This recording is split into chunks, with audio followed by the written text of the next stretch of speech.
Hey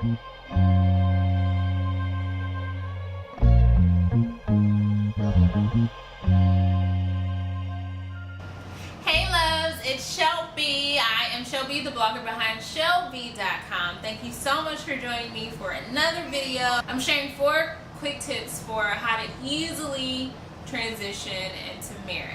Getting married is such a beautiful and blissful experience and time in our lives, but it's not always easy, and most of the time it's not easy, and it's because it's not necessarily the most natural thing to combine your life with someone else's. And so today I'm sharing 4 things that I think would be really helpful to keep in mind if you're newly married, or maybe you've been married for a while and you guys are struggling. These are 4 things that I've learned that I think have really helped me make our marriage life a lot easier. Tip number 1 is a simple one, but not always the easiest to execute, is don't be a nag. I know that sounds bad, ladies, but as natural as it comes to all of us, ladies and men alike, to, get on our significant other when they're not doing or performing the way that we feel they should. It's a natural thing to want to criticize, to want to, give feedback. Just don't. I mean, literally, just don't even do it. It's not worth it. You have to really, really just have that self-control and say, if it's an issue and it's an ongoing issue and it's really, and it's really bothering you, first let the anger or the annoyed emotions, let those pass first. And once you've calmed down and, you kind of somewhat moved on from the situation and it's not like in the forefront of your brain, then you can, mention it without all the emotions, whatever it may be. Then you can mention it. But don't be a nag about it. Like, don't keep complaining about it. Don't make it a reoccurring issue where it doesn't have to be. Sometimes we don't realize, but we want people to do stuff the way we want it to do. We want them to do it, and when we want them to do it, and it just does not work like that in life. Like, everybody is on their own time schedule. Everybody is gonna do things the way that they prefer to do it, and we're all different. Ultimately, is what it comes down to, and our spouse is no different. That sounds confusing. We're all different, and when it comes to our spouses, the same rule applies. Like, they're different from us. The way that they clean is going to be different. The way that they speak is going to be different. The way they process information is different. So you just have to keep that in mind. I know it can get aggravating when you're dealing with something, certain things day in and day out, and the natural tendency is to want to speak up and say something about it. But really take that time to just calm down. Let your cooler head prevail and decide if it's even something worth mentioning, or if you could just do it yourself, and that would make your life so much easier and take away that added unnecessary stress or possible argument that's unnecessary. Just don't be a nag. If the issue is dishes, instead of saying something about it 3-4 times in a day, just do it yourself. If you want it done that bad, just do it yourself. Like, is it really the end of the world if you're the main one washing the dishes? It's really not, If it creates peace in your house, then no. Like, just don't be a nag.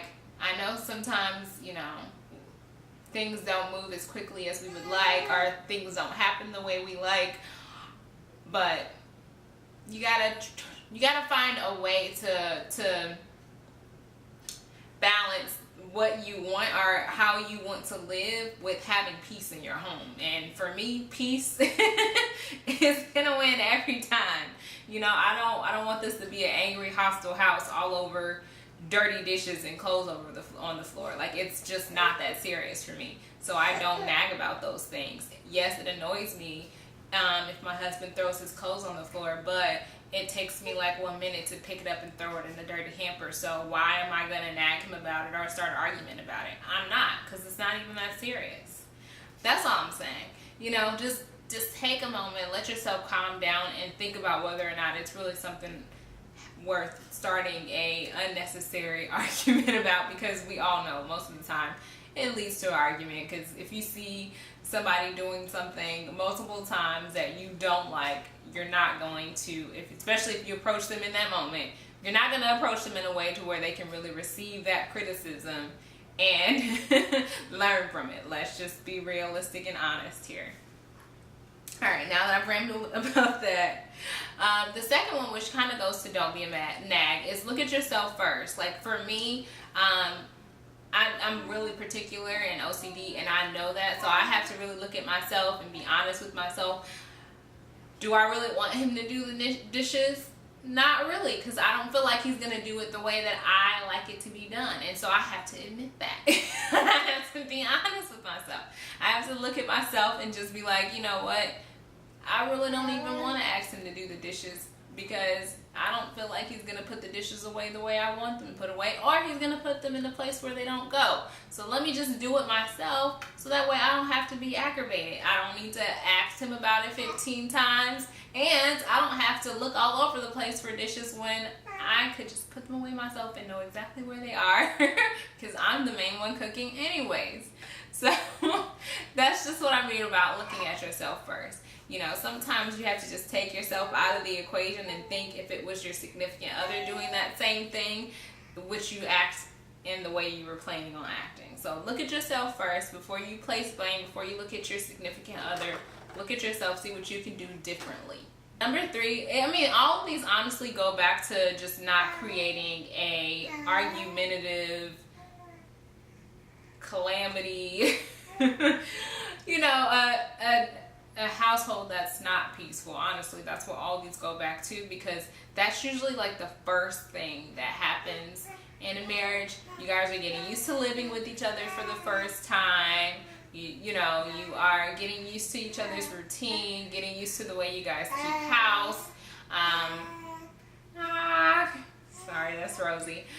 You guys are just, you know, you're in that getting kind of comfortable with each other's face, and so a lot of unnecessary arguments can happen in that marriage transition, in this point of marriage transition, when you're getting to know how one another kind of handles things at home.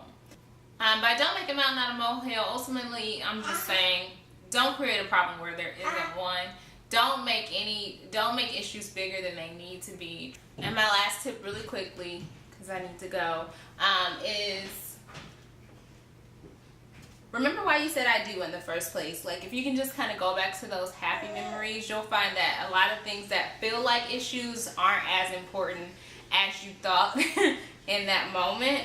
The last thing I wanted to leave off with was just this verse from Proverbs, and it's actually mentioned like 3 times throughout Proverbs, but I'm just gonna read one of them. I'll list the other 2 verses in the blog post, so just make sure you click the link below to go to the blog post, and I'll list all 3 of the sorry, something in my eye, all 3 of the Bible verses that talk about nagging in Proverbs. So it reads, Proverbs 21 verse 19, "It is better to live in a desert land than with a quarrelsome and fretful woman."